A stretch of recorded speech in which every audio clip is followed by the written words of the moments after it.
नमस्कार दोस्तों, संकल्प मैथ क्लासेस में आपका स्वागत है। और मैं आपको उपलब्ध करा रहा हूँ यूपी टेट के लिए मैथ्स स्पेशल के नोट्स।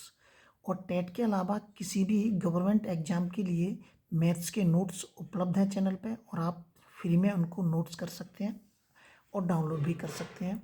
इसका पहला सवाल देखते हैं। देखिए, 10 दहाई प्लस 11 सैकड़ा प्लस 12 इकाई बराबर किसके है।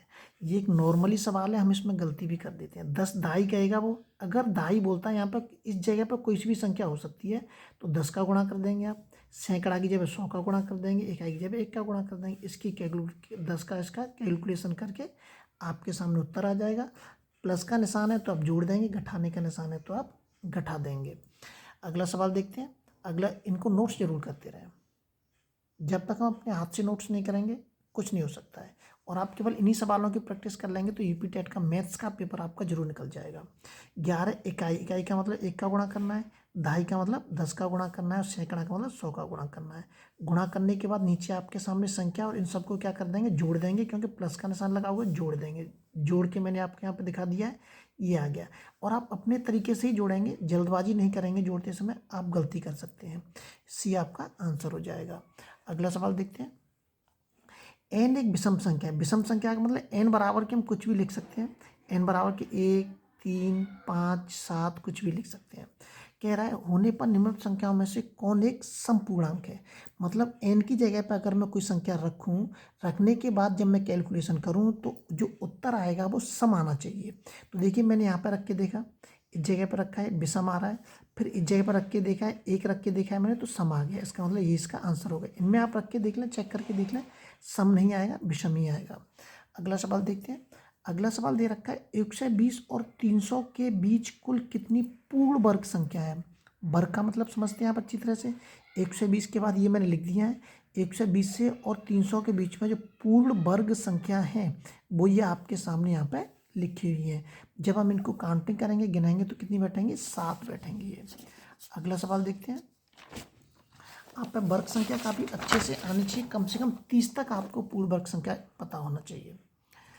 ये कह रहा है प्रथम 10 अभाज्य संख्याओं की माध्यिका। तो शुरुआत की 10 अभाज्य संख्या लिख दी है मैंने, 3, 2, 3, 5, 7, 11, 13, 17, 19, 23 और 29। अब ये देखिए, माध्यिका पूछ रहा है। माध्यिका तो शुरुआत की आप 4 छोड़ दीजिए और लास्ट की 4 छोड़ दीजिए, बची कितनी, बीच की 2 बची, दोनों को जोड़ दीजिए और 2 का या भाग दे दीजिए, उत्तर आपके सामने हो जाएगा। जरूरी नहीं है वो इस तरीके से पूछे, हो सकता है आपके सामने कोई संख्या दे दे, लेकिन करने का तरीका आपका यही होगा। अगला सवाल देखते हैं। लेकिन अगर मतलब मान लीजिए कि यहाँ पे संख्या अगर जैसे कि बीच में केवल एक ही संख्या बचती, तो आप केवल डायरेक्ट उस संख्या को लिख सकते थे। माध्यिका का मतलब बीच वाली संख्या होती है। अब आगे कह रहा है 100 से कम अभाज्य संख्याओं की संख्या कितनी होती है। 100 से कम अभाज्य संख्याओं की संख्या कितनी होती है, तो कितनी होती है, 25। ये याद रखना है आपको। नीचे दे रखा है, यदि संख्या ये दे रखी है, ये ए है, 3 से पूर्णतः विभाज्य है। अब आपको नियम याद, ये वाले सारे नियम याद कर लेने आपको। 2, 3, 4, 5, 6, 7, 8, 9, 10 और 11 तक ही बहुत है, अधिकतम 13 तक। ये वाले सारे नियम मेरे पिछले वीडियो में पड़े हुए हैं। ये सारे नियम आपको याद करने हैं कि इनसे कौन सी संख्या को हम पता कर सकते हैं डायरेक्ट ये इससे विभाजित है या नहीं। अब ये 3 से पूछ रहा है, 3 का और 9 का एक ही नियम है। तो जो अंक दे रखे हैं सबको जोड़ लीजिए, मैंने यहाँ पर जोड़ दिया ये वाला। तो जोड़ने के बाद कितने बैठ रहे हैं, 21 बैठ रहे हैं। तो 21 में 3 का भाग चला जाएगा, तो क्यों ना इस जगह पर 0 रख दें हम केवल। तो 0 बढ़ूंगा रखूंगा यहाँ पे, तो कोई फर्क ही नहीं पड़ेगा, 21 ही रहेंगे वो। इसलिए एक ही जगह कितना रख दिया मैंने, 0। तो 3 7 21, मतलब ये पता चल गया हमें कि ये इतनी बड़ी जो संख्या दे रखी है ये 3 से कट सकती है। मतलब संख्या के अंकों का योग जो आता है वो 3 से कट जाना चाहिए।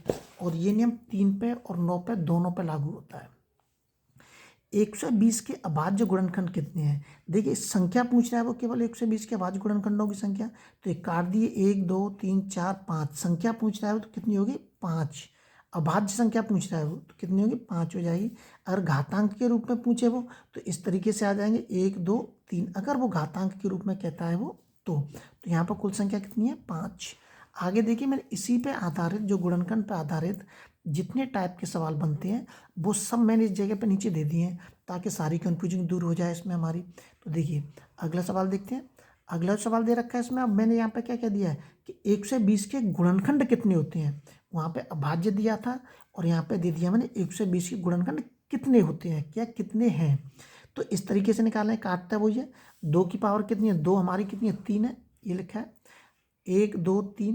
तो 2 की पावर की मैंने 3 लिख दिया यहाँ पे। काटेंगे वही, काटने का तरीका बगल में दे रखा है, मैंने यहाँ पे भी काट दिया है। 3 केवल 1 है और 5 भी केवल 1 है।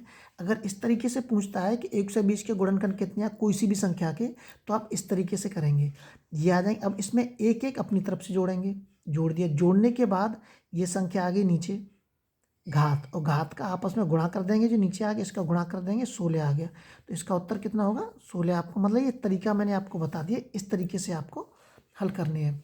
अगर वो पूछता है कि गुणनखंडों की संख्या कितनी है या गुणनखंड कितने हैं, तो आपको इस नियम से हल करने, एक एक अपनी तरफ से जोड़ेंगे हम घात में। अगला सवाल देखते हैं।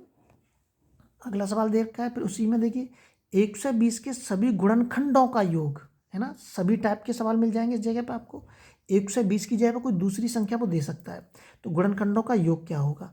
तो तरीका वही है, ये काट दिया हमने। काटने के बाद घात आ गई ये वाली। अब क्या करेंगे इसमें कि ये जो घात 2 की पावर के 3 है, इसके बैक साइड में चलेंगे हम। 2 की पावर के 3 प्लस 2 की पावर के 2 प्लस 2 की पावर के 1 प्लस 2 की पावर 0, ऐसे इस पर चलेंगे बैक बैक बैक में, ऐसे इसमें बैक में चलेंगे।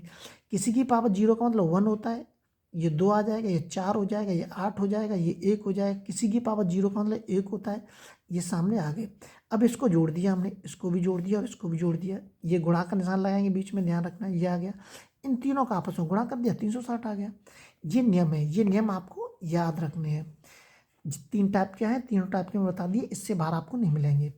-3 से छोटी और -8 से बड़ी पूर्णांकों की संख्या कितनी है। -3 से छोटी, अगर संख्या माइनस में दे रखी है तो इससे जो बड़ी संख्या होगी वो छोटी मानी जाएगी। -3 से छोटी -4 होगी, -5 होगी, -6 भी -3 से छोटी है, और -7 भी इस -3 से छोटी है। यहाँ कह रहा है -8 से बड़ी, ये -8 से बड़ी है। इन दोनों के बीच में कितनी संख्या आ रही है, 4 आ रही है, 4 आपका उत्तर हो जाएगा। अगला सवाल देखते हैं। सबको नोट्स कर लें, और भी कोई एग्जाम हो, रेलवे का हो, चाहे पुलिस का हो, चाहे किसी का भी हो, सबके मैथ्स के नोट्स में पड़े हुए हैं और आप देख सकते हैं उनमें। 200 के अभाज्य गुणनखंड कितने हैं, काट दिया। कितने हैं, 1 2 3 4 5, केवल संख्या पूछ रहा है वो। अब देखिए इसमें क्या दिया, 200 के कितने गुणनखंड हैं, बिल्कुल वही तरीका अपना दिया है मैंने। ये देखिए इस तरीके एक एक अपनी तरफ से जोड़ेंगे, जोड़ने के बाद ये घात ये आगे नीचे गुणा कर दिए, कितनी है, 12। अगला सवाल देखते हैं। 200 के गुणनखंडों का योग, है ना, ताकि अच्छे से आपकी समझ में आ सके वो सवाल। वही है 2 की पावर के 3। अब इसकी बैक साइड में चल रहे हैं, देखिए चल रहे हैं बैक साइड में। 2 की पावर 3 प्लस 2 की प्लस चलेगा, ध्यान रखना है इसमें गलती मत कर देना। प्लस के 2 की पावर 2 प्लस 2 की पावर 1 और 2 की पावर 0, ऐसे इसमें बैक साइड में चले। अब इसको आप अपने आप हल कर सकते हैं। 2 की पावर 0 का मतलब 1 होगा, इसको तो अपने आप हल कर सकते हैं। 2 4 2 दूनी 4 4 दूनी 8, ऐसे इसको हल कर सकते हैं। 1 प्लस 5 प्लस 5 25। अब इनको क्या करेंगे, इनको जोड़ेंगे और जोड़ने के बाद आपस में गुणा कर देंगे आप आसानी से। अब इस पर आधारित और भी सवाल है आपको, अभी आगे आगे चलते हैं, ये आने वाले सवाल है। इसको कल के वीडियो में आपसे बताता हूँ। जब तक आप अपने लेवल वीडियो को शेयर सब्सक्राइब जरूर करें।